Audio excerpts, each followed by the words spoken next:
Tom Shepard, go ahead. I'm waiting to hear back from a Daily News reporter that I think had a question. It had to do with buses. It may have been answered already, but I'm trying to find out if he would like to follow up with the council member on that. But Tom, you said you have a question as well. Yeah. Councilman Treyger, at the beginning of this, you mentioned that there were some things that were kind of like lines in the sand, like we not gonna cross these things, right?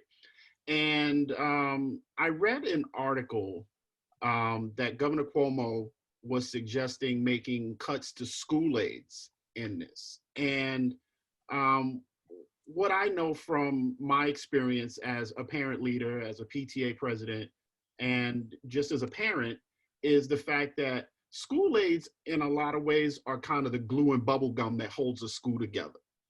And I guess my question is a request, is can you make sure or add that school aids are hands off? Like, we cannot get rid of our school aids, especially in our schools that need these supports the most.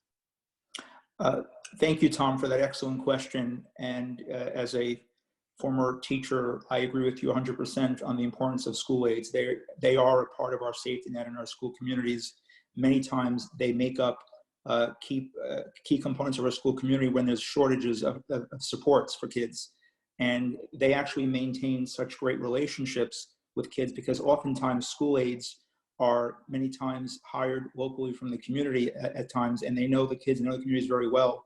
And so they are no doubt a part, and their budget lines, just so we're clear, their budget lines are a part of FSF.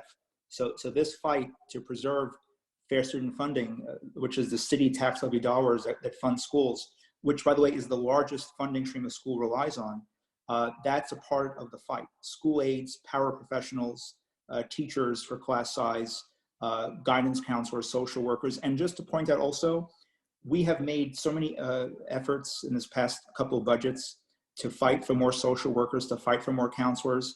We know there's a seniority rule within the DOE. So the last ones are usually the first ones if there's excessing to go on.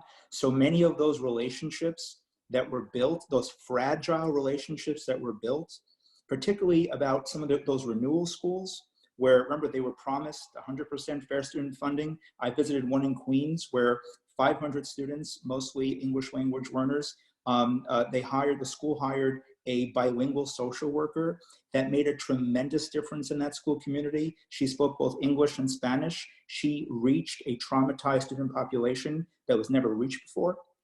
And after she was hired, attendance picked up, scores were picking up. That school was removed off the list of renewal, became a RISE school, whatever you want to call RISE, or all these acronyms they have in the DOE.